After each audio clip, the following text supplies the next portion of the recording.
je vous souhaite la bienvenue, tout le monde, c'est cette dernière journée du 33e Salon du livre de Trois-Rivières et non la moindre parce qu'on a la chance justement de recevoir Jeannette à ce micro. Merci beaucoup d'être là. Merci, merci, ça me fait plaisir. C'est un grand bonheur, grand privilège pour le salon, grand privilège pour ses visiteurs, mais également pour moi comme femme, comme professionnelle, d'avoir la chance d'avoir un tête-à-tête avec une femme qui a finalement pavé la voie pour d'autres comme moi. Alors, je vous dis merci pour ça.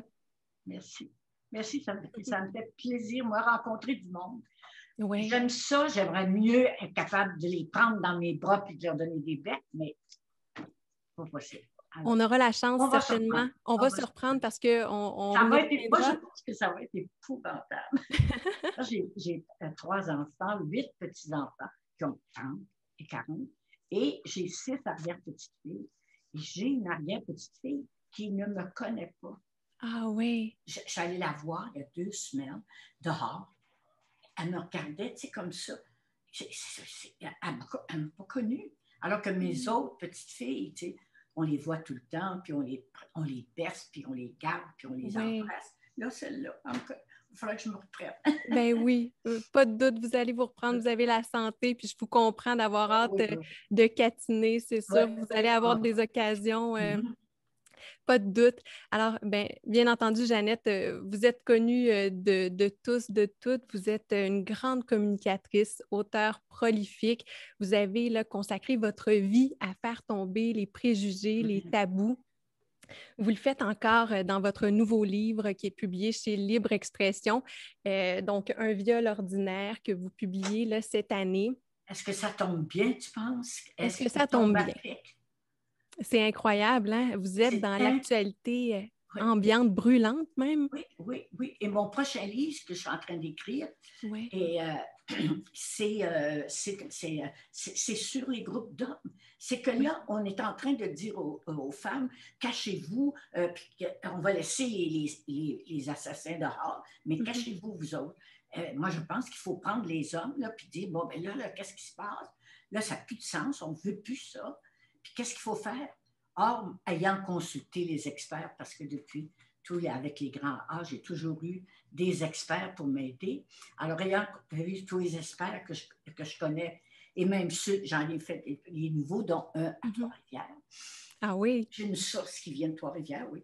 Ben, ça serait les groupes d'hommes qui serait la chose la plus simple pour les hommes, parce que les hommes ne consultent pas. Ce sont les femmes, hein, c'est nous autres. Nous autres, on consulte. On admet facilement, parce qu'on n'a pas l'orgueil à fleur de peau, on ne sait pas quoi faire. Quand on ne sait pas quoi faire, on consulte. Les hommes, ils savent quoi faire, ils savent tout le temps. Alors, ils ne consultent pas, donc ce serait les groupes d'hommes. Alors, c'est mon prochain roman. Puis d'ailleurs, Jeannette, ce livre-là, il est dédié aux hommes qui sont en mode ouverture, hein, qui sont à l'écoute, qui se questionnent. Mais qu'est-ce qu'on fait justement avec les hommes qui ne se questionnent pas? C'est-à-dire que, oui, j'ai une très bonne réponse. Ce qui manque en ce moment, ce sont des hommes qui se questionnent, qui ne disent pas aux autres, quand ils voient un gars faire une farce cochonne, qui diminue les femmes, pourquoi il n'y a pas la force de dire? Ça prend de la force, ça prend du courage de dire, tais-toi là, c'est con ce que tu dis là. Pourquoi? Il va rire pour ne pas passer pour une momoune. Pourquoi? C'est aux hommes en ce moment-là. Moi, je demande aux hommes, vous êtes tannés de passer pour tous des assassins, des gars qui tuent les femmes, si vous avez honte de ça, faites quelque chose. C'est pas en laissant faire, faites quelque chose. Au travail, partout, un gars qui se conduit mal, tu ne fais pas semblant de ne pas le voir. Tu lui dis, tu la respectes. Si on faisait ça à ta fille. Oui. Donc, ça prend des leaders positifs. Ça prend des hommes qui disent aux autres hommes. Puis quand c'est des cas désespérés, il y a des groupes d'hommes où personne ne va te juger, où tu vas pouvoir parler pourquoi tu es comme ça. Parce qu'il y a des causes. La plupart du temps, ces hommes-là ont été eux-mêmes violentés. Ils ont appris que la seule façon, c'est d'élever la voix, c'est de menacer. C'est de, tu sais, il y a 30 ans, j'ai écrit, il y a des gens plus vieux qui s'en souviennent, la violence conjugale. Et je voulais montrer ce que c'était, comment un homme en arrivait là. Un homme qui tue, c'est un homme qui a des problèmes. C'est un homme qui a un problème de contrôle. Mm-hmm. Il ne peut pas se contrôler. Il veut avoir un contrôle total sur la femme qu'il aime. Alors, il va tout faire, même aller jusqu'à la tuer. Oui, et c'est ça. On le dit, c'est vraiment d'actualité plus que jamais. 7 féminicides en 7 semaines au Québec. Oui, c'est un fléau. 7 féminicides. Et pourtant, c'était un fléau qui était annoncé. Hein? Les maisons d'hébergement pour femmes le voyaient venir, l'avaient dit que ça, à l'ère du déconfinement, finalement, il y a des femmes qui sont en danger. Tu sais, c'est rien que des femmes. C'est pas si important. Imagine-toi, imaginez-vous, là, tout le monde, si c'était des hommes qui se faisaient assassiner par des femmes. Le contraire, il y aurait l'armée, il y aurait tout, le gouvernement là, dirait, là, ça n'a pas de sens, il faut faire quelque chose. Mais là, on ne fait rien, c'est rien que des femmes. Vous dites... vous êtes revenu. Oui, moi, je vous ai perdu momentanément, aussi, mais je vous entends, c'est important. Jeannette, vous parlez des groupes d'aide, hein, des groupes d'entraide pour hommes. Est-ce qu'ils sont, actuellement, c'est somme toute assez méconnu. Est-ce que les ressources sont suffisantes et adéquates? Non, ils n'en ont pas de ressources du tout. Ils n'en ont pas. Alors, non, là là, je viens d'être nommée, j'ai reçu un prix de Homme Québec parce que Guy, regarde, c'est ça, 96 ans, des trous de mémoire. Des trous, c'est fou, ça? J'espère avoir des petits trous de mémoire comme ça à 96 ans. Guy Corneau, que j'ai bien connu, puis à qui j'ai donné la parole vraiment et aux hommes, il y a 30 ans de ça. Il y a 30 ans de ça, on avait peur de la violence. Mais c'est arrivé, on ne fait rien. Alors, mon livre sort en novembre. Votre prochain... Donc, on va savoir qu'est-ce qui se passe dans un groupe d'hommes. Ah oui, on a vraiment très hâte de lire ça. Puis j'imagine que ça, c'est une belle mise en bouche finalement pour votre prochain roman. C'est-à-dire que ça venait beaucoup de ça. Ça vient de l'écœurantite de ma part. Les gars, on ne sait jamais ce qu'ils pensent. Pourquoi un gars, la fille va lui dire non? Oui. Et que je savais que 95% des viols sont dans le lit conjugal. Mm-hmm. Avec des filles, avec des hommes qu'on aime. Alors, c'est ça que je voulais explorer. Oui. Alors, je me suis mis dans la peau de Laurent, qui est un bon gars. Il a une bonne mère, puis un bon père. C'est tout du bon monde. Oui. Mais sa blonde, il a dit non, puis il n'y a pas... C'est du contrôle. Oui. Puis c'est ça, dans le fond, vous avez mis en lumière une réalité dont on n'entendait pas parler. Est-ce que vous avez hésité avant d'écrire ces lignes-là? Non? Parce que j'ai toujours été très libre de mes sujets. Et pendant toutes les années, j'ai écrit 53 avec un grand A. Je sais qu'il y en a qui s'en souviennent. Je vois des têtes qui font ça. Là. Et puis, 53. Et j'ai toujours écrit pour dire quelque chose, pour l'égalité entre les hommes et les femmes. Je commence cette année parce que ça ne marche pas, Lyon. C'est comme si je n'avais rien fait. Là. Moi, je suis découragée. Là, avoir parlé tout ce temps-là pour qu'il y ait l'égalité entre mes femmes, puis comme on arrive à en avoir un petit peu d'égalité, pas beaucoup, mais un peu, c'est parce que c'est pas fait, là, les hommes qui disent « Vous l'avez, l'égalité? » Non, on n'a pas l'égalité. On est encore payé. Oui. À moins que les hommes à travail égal, alors on ne l'a pas. Alors, bon, en tout cas, je ne suis pas trop découragée. Ça ne m'empêchera pas d'écrire un autre livre.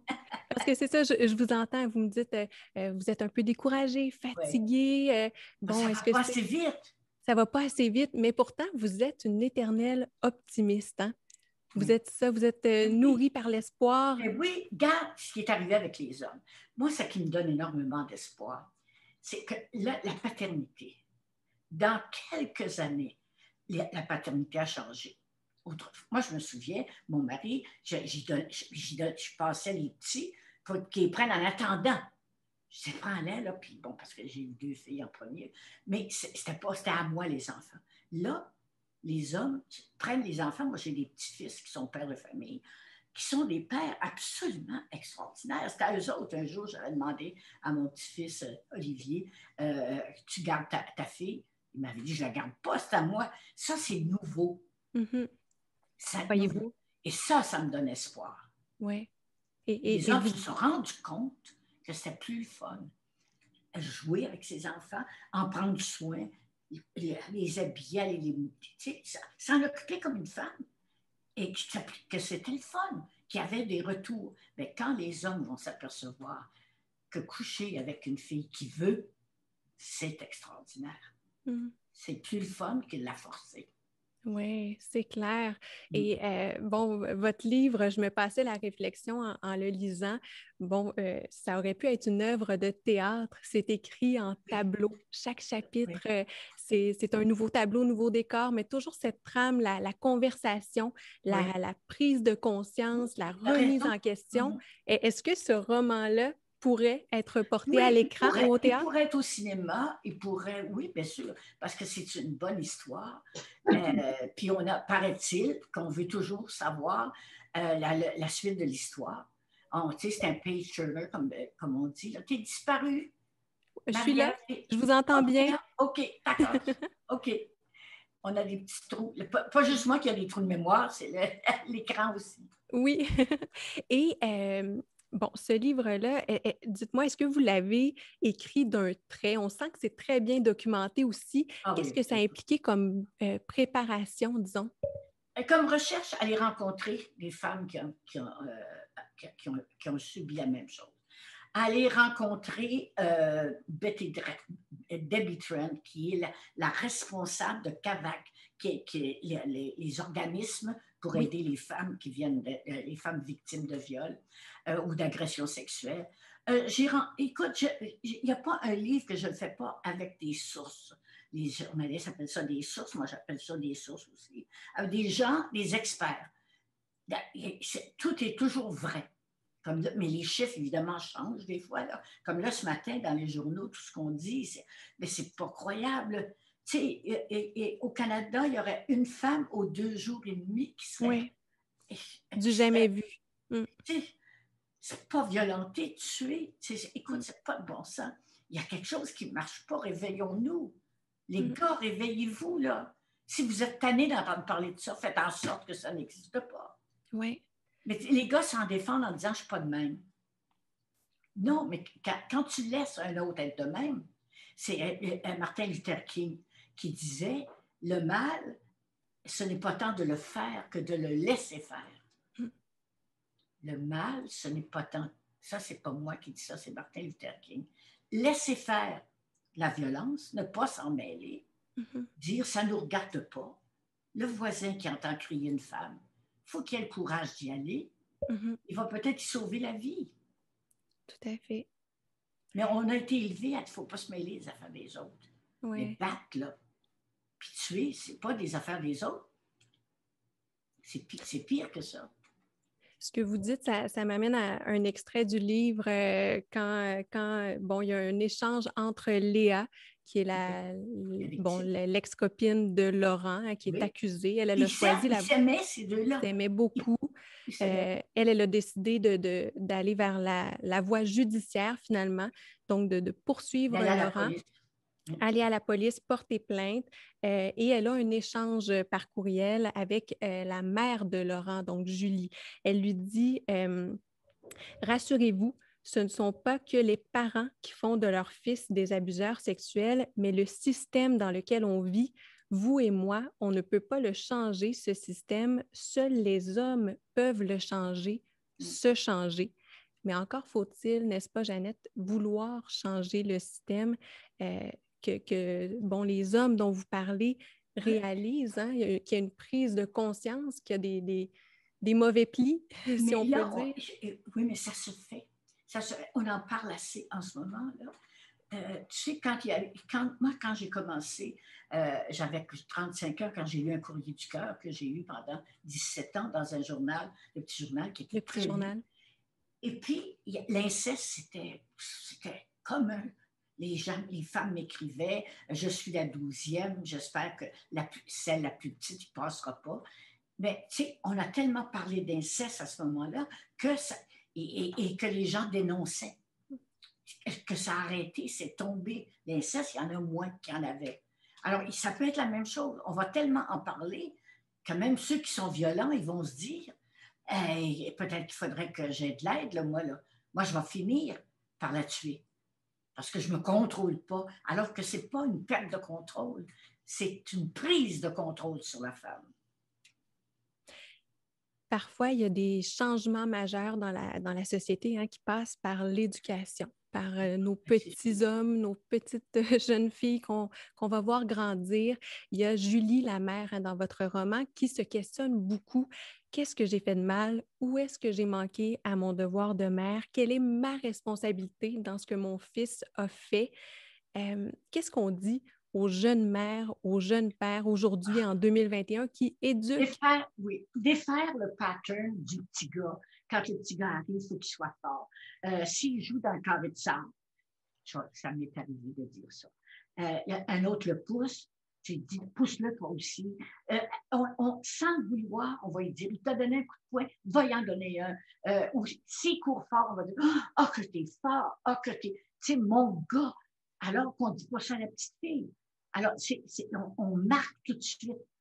Quand on a peur d'une parole d'un homme, que ce soit son père, on montre à l'enfant, tu as juste à lever la voix, puis les femmes ont peur de ça.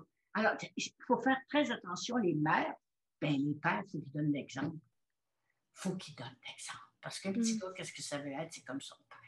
Oui. Et si le père est tendre, si le père s'assoit et dit, OK, on va s'expliquer, si le père n'est pas violent et ne pense pas que ça se règle qu'avec les poings, il va dire, va t'expliquer avec lui, au lieu d'aller dire, va lui donner un coup de poing. Nos parents, ça reste nos modèles, nos grands modèles. C'est nos modèles. Les parents, qu'on le veuille ou non, les enfants prennent des choses des fois, des choses qu'on ne voudrait pas qu'ils prennent, mais ils les prennent pareil. Hein?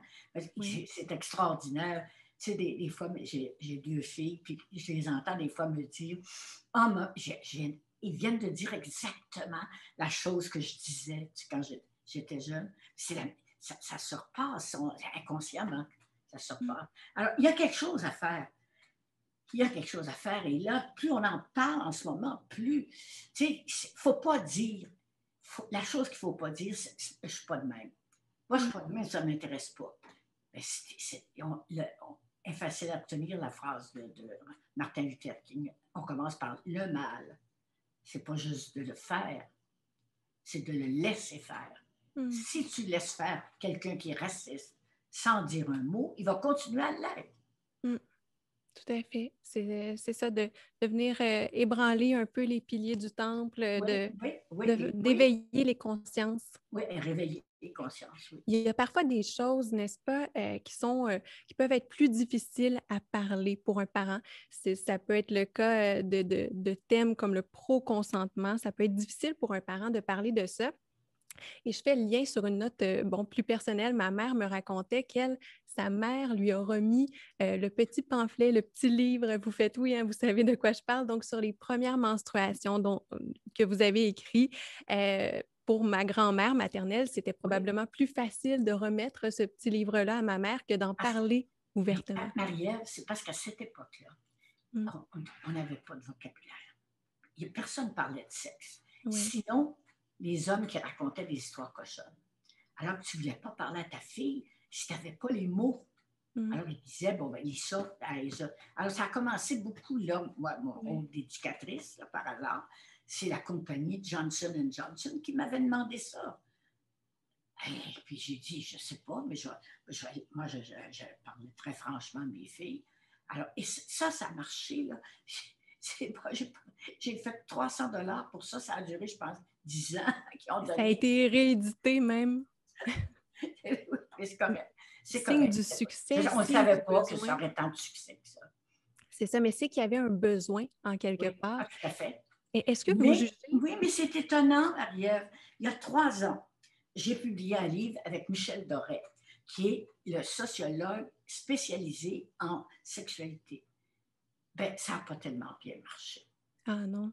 Alors, et c'est un livre qui est complet sur la sexualité d'aujourd'hui. Ce que vous croyez, vous ne croyez pas, vous croyez tout savoir en sexualité. Et j'ai vu quelque chose d'assez étonnant dans un salon du livre. Le livre, le titre est gros. Ce que vous croyez, c'est ça le titre. Tout savoir. Croyez-vous tout savoir en sexualité, dans le sexe? Il y avait des hommes qui prenaient le livre, le feuilletaient et le remettaient à l'envers pour pas qu'on voit ce titre-là. Ah ouais. Vous avez vu Dans ça? les librairies, il a été caché. Parce que le sexe, encore de nos jours, il ne faut pas parler de ça. J'en reviens pas. Ça, j'en revenais pas. Ça. Ouais. On est retourné là, 20 ans en arrière. Ah ouais. Parce que là, il y en a, là, il n'y en a pas de cours. Il y en a là, un cours avec les enfants, avec les jeunes, avec les adolescents, les veufs, les femmes qui sont seules parce que leurs maris sont morts ou elles sont divorcées. Mais tout ça, c'est toute la sexualité humaine. Non. Donc, on revient finalement à cette idée. Hein? Vous dites souvent, c'est normal, on peut parler des choses normales, c'est normal d'en parler. C'est normal d'en parler, mais pourquoi que le sexe est encore si tabou? Oui. Moi, je pensais, c'est la première fois que je me trompe vraiment, je pensais que ce livre-là deviendrait un livre tellement c'est complet. Moi, je ne suis pas une experte, je posais les questions. Mais Michel Doré, puis ça n'a pas marché.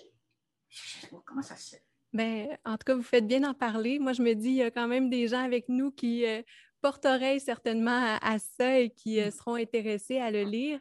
Et la question que je me pose, Julie, hein, la mère dans votre livre, on sent qu'elle aurait aimé peut-être avoir un petit livre à remettre à son Oui. Laurent, à son garçon, à l'âge où elle était peut-être pas à l'aise, où elle n'avait pas les mots pour parler de ça.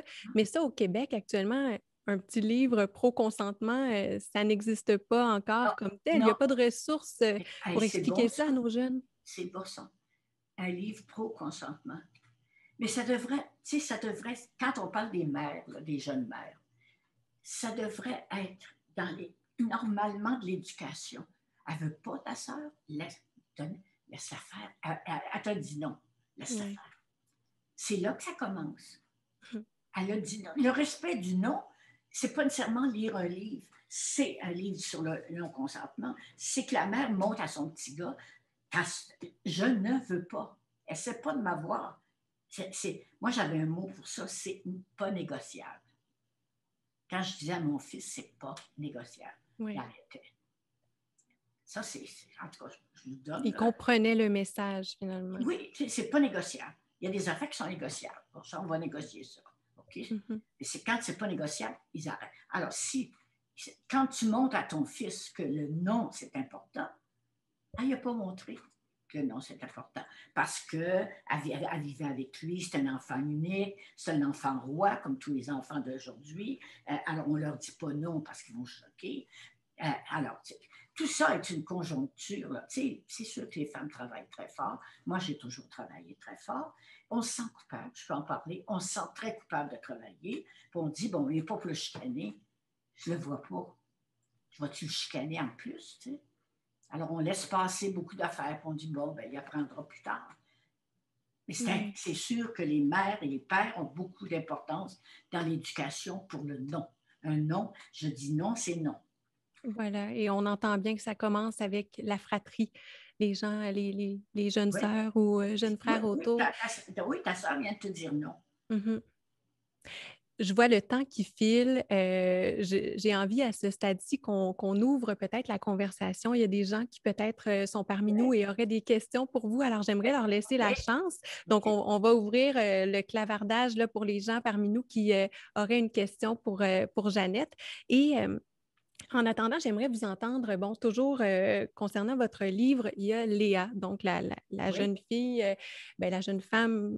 Elle pourrait avoir mon âge, là, finalement. Elle décide finalement de d'y aller avec la voie judiciaire, donc la voie traditionnelle.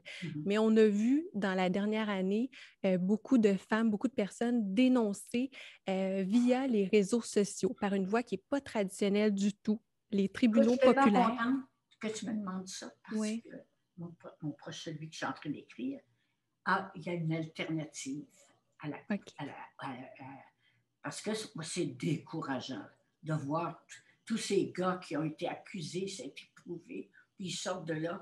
Alors, ils disent aux gars, allez-y les gars, violez, on s'en sort toujours, comme disait ma mère, les pieds blancs. Mais dans mon prochain livre, j'explore aussi la justice réparatrice. Et là aussi, j'ai des experts. J'ai même une médiatrice là, avec qui je suis en correspondance, parce qu'on ne peut pas se voir, personne. Et puis, alors, je parle aussi d'une autre voie pour dénoncer. Oui. Plus juste. Parce que justement, ces tribunaux populaires, il y a des risques de dérapage. Ah, bien c'est sûr. C'est sûr. Alors, en tout cas, là j'ai 96 ans. Là. Où c'est que je m'en vais? Est-ce qu'il y a des progrès qui vont se faire? Est-ce que j'aurais tout fait ça pour rien? Je ne le sais pas. J'espère que non. Bien, certainement pas. Moi, je vous le dis, il y a pas. Quand je vois, je sais que vous vouliez être un grand reporter à une époque où les Oui. femmes ne travaillaient pas. Puis, mine de rien, moi, je suis née à une époque où je pouvais rêver de tout. Alors, Oui. Ah, oui. des progrès grâce à des gens comme vous qui ont été visionnaires, qui ont tracé la voie, certainement que vous avez l'esprit tranquille. Puis, je sais que vous avez encore des Pas projets. si je ne sais pas si. C'est que moi, je viens d'une famille où il y a eu des injustices. J'avais 3 frères aînés. Et moi, j'ai souffert d'injustice toute ma vie. Et j'ai dit, mes filles ne souffriront pas d'injustice. C'est pour eux autres, c'est pour mes 2 filles que j'ai fait ça. Puis pour mes 6 arrière-petites filles. Oui, voilà, donc des petites Si j'ai un filles. but moi, dans la vie, là, c'est qu'elles soient plus épanouies que moi je l'ai été. Je vois, il y a des petits mots qui apparaissent. Oui. Bon, je ne suis pas capable de lire en entier, là, ça coupe, mais en gros, on a Je ne Solange vois qui vous pas. disait, entre autres, qu'elle était bon, heureuse que vous parliez encore au cœur des Québécois, des Québécoises. Donc, voyez-vous, certainement que ce que vous faites, votre œuvre, elle est là dans Ah, notre merci. société, c'est Merci, sûr, c'est sûr, ça me sûr, fait du sûr. bien ce matin-là. Oui. Parce que j'ai lu dans la presse, plus aujourd'hui, il y a un article avec des chiffres épouvantables, des chiffres dont je ne me souviens pas, parce que moi, je suis dyslexique et les chiffres, c'est quelque chose. Mais je vais les écrire, les chiffres, tantôt. Il faut aller voir ça dans la presse. C'est fou, là, le Oui, nombre de femmes tuées. Là. c'est un fléau. Ça rentre dedans, si on peut Oui, dire. oui, Là, moi ça, aussi, ça m'a vraiment. ça pourrait être mes filles. Tu sais. Oui. Ouf. Non, ça fait très mal. Puis je suis heureuse de savoir que vous continuez d'écrire là-dessus, que vous avez des projets. Oui, oui, oui, J'ai tout à fait. j'ai C'est envie de ça. vous entendre. Oui, Oui. allez-y. Je voudrais te parler de quelque chose. Oui, Tu sais, pendant la pandémie, j'ai demandé aux femmes pour les occuper, les femmes qui étaient seules surtout, d'écrire une autobiographie. oui. J'en ai reçu, bon, j'ai 500. 6 mois après, j'en avais lu 600, 500. Là, je suis rendue à peut-être 700.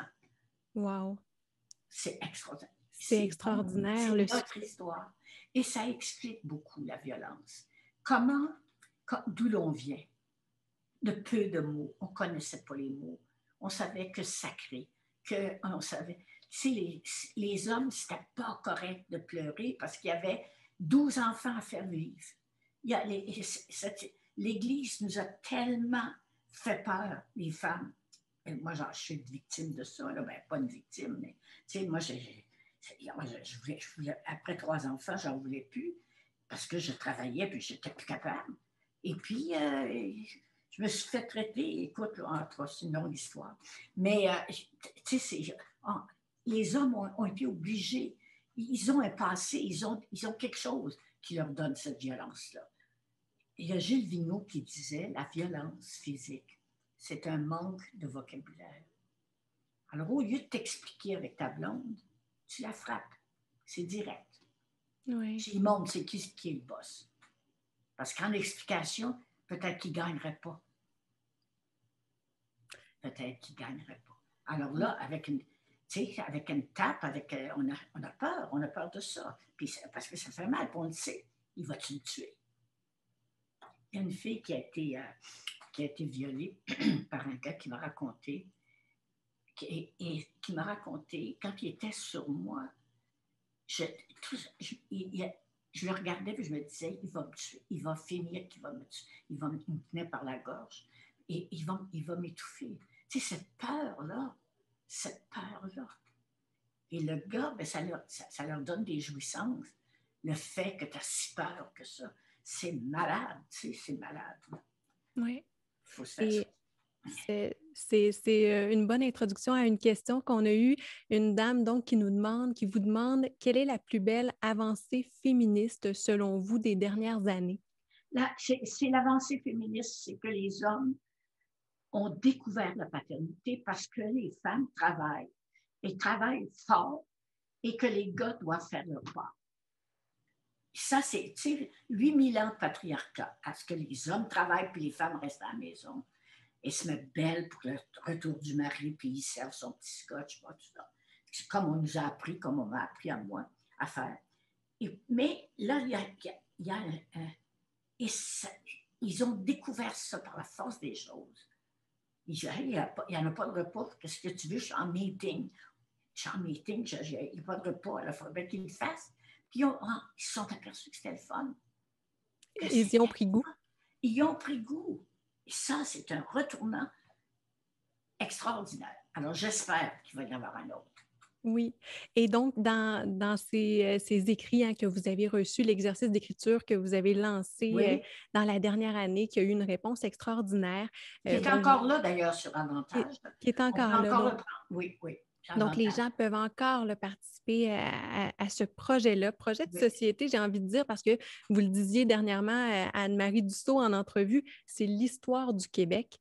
Ces lettres-là, ces écrits-là, c'est notre histoire. C'est une histoire qui n'est pas tellement racontée, parce que ce n'est pas assez longtemps. C'est 100 ans, là. 100 ans où on a décidé, parce que c'est historique, là, parce qu'on était pauvres, et de nous envoyer sur des terres de roche en Abitibi et partout, et à Saint-Michel-des-Saints, tout ça, des terres où il y a ça de terre.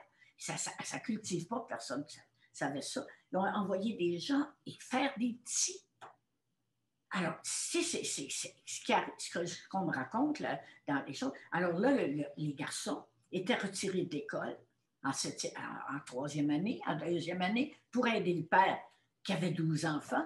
Et puis, chose qu'on ne te dit pas, c'est que ces gars-là qui étaient ici, c'était des pauvres, qui n'avaient aucun métier, et que c'est un métier d'agriculteur. Pour ça que ça n'a pas marché. C'est un métier. C'est pas parce que c'est pas parce que tu achètes des graines et des mecs que ça va pousser si tu n'as pas de la bonne terre. Si t'as pas... En tout cas, c'est un métier, agriculteur. Alors, ça n'a pas marché. Alors, c'était des échecs.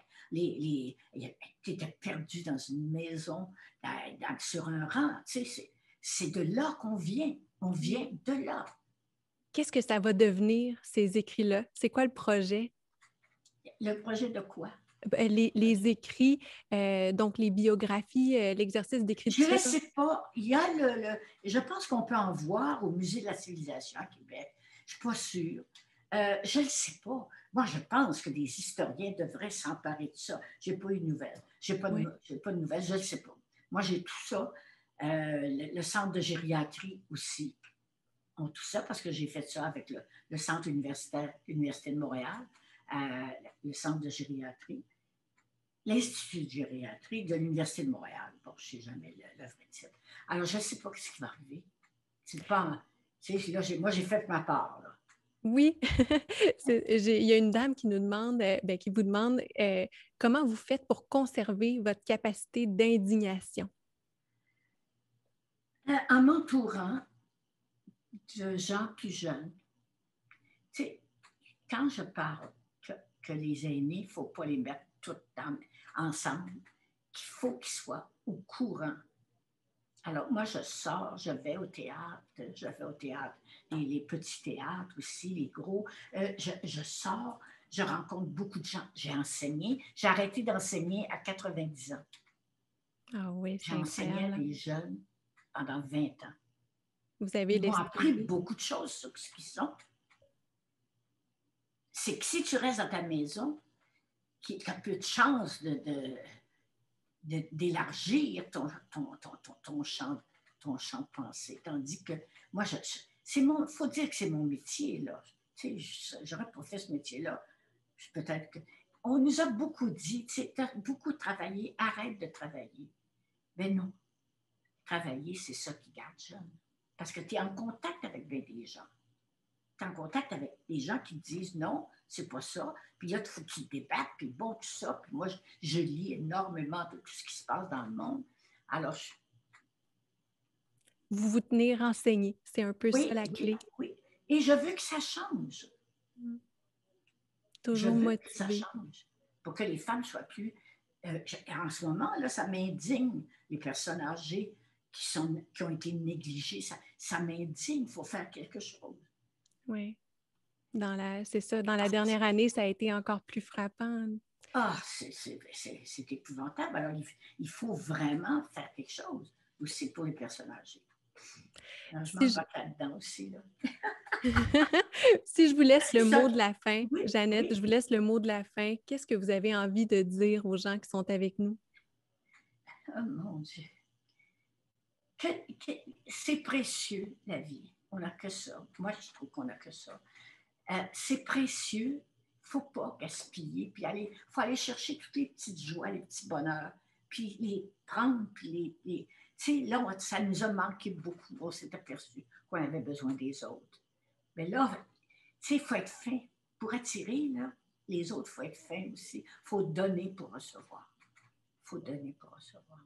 Oui, et vous avez donné beaucoup parce que c'est à votre tour de recevoir là, dans quelques heures. Aujourd'hui, en tout cas, c'est ma grosse fête. Là. Journée Sur Zoom. spéciale. Une grosse fête sur Zoom. Ben oui, parce que vous avez eu 96 ans cette semaine. Ouais. Et je vous souhaite encore une fois bonne fête. Merci. Puis, donc, votre famille se réunit sur l'heure du midi, je crois, pour un gros repas festif. Non, on ne se réunit pas.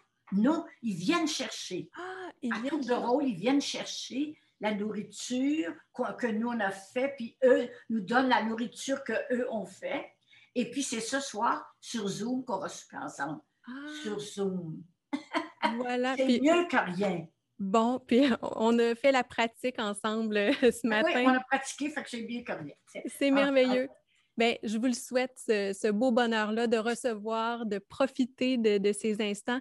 Je vous dis merci infiniment d'avoir pris le temps d'être avec nous. C'est très, très, très apprécié. Ça me fait plaisir vraiment de sortir de Montréal. Puis moi, je suis convaincue que les gens qui m'aiment, ils sont surtout en dehors de Montréal. Je sais pas pourquoi.